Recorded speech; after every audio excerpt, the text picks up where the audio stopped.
Now, let me talk to you about L-Lysine. So lysine is an essential amino acid. So an amino acid is a building block of protein. And out of all the amino acids, there's kind of 20 plus, depending on how you count it, there's 8 of them that are essential. So your body can't make them itself. You have to get them from your diet.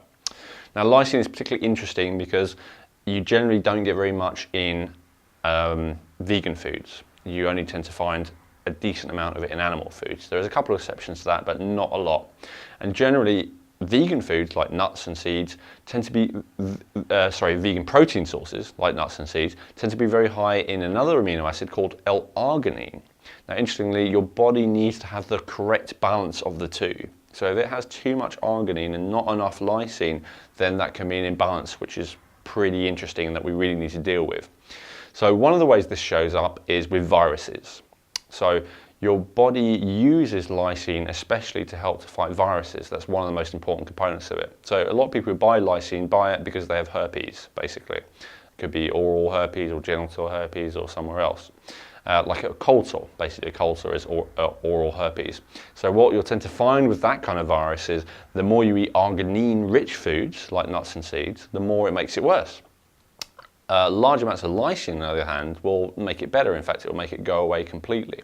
But this is only one example of a virus that's well known. Generally, viral issues can be dealt with very effectively by having large amounts of lysine. And that's why if you're going on like a parasite purge, or if you're going on an immune system kind of cleanse, or if you're doing something like that where you're trying to improve your immune system, then dosing up with L-lysine can be a really good way of just helping, because it reduces that viral load. Right? Viruses aren't as simple as I have one or I don't. They're a matter of we all have them. It's a matter of do we have enough to cause a problem or not. And lysine will just help to reduce the amount that they're causing a problem. Another very popular use for lysine is that it helps to build collagen. So it helps to build connective tissue. It also helps for calcium absorption. So if you have any of those kind of issues going on, if you have osteoporosis or osteopenia, or if you have joint pain, then lysine is really important.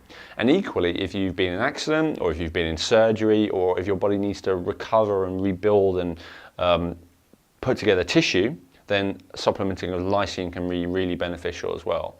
There's all sorts of other benefits of lysine, but those are the main two which I would recommend them to people for.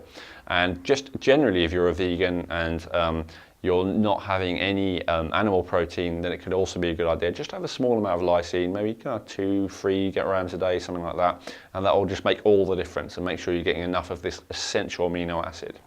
In terms of if you're using it for the more therapeutic reasons like we talked about earlier, like say herpes, you might need a lot more than that, maybe 5, maybe 10 grams, something like that. And when you have an amino acid like that, it's very important to take it away from other proteins because they do compete for absorption. So very simply, you just put some in water, drink it down, get on with your day.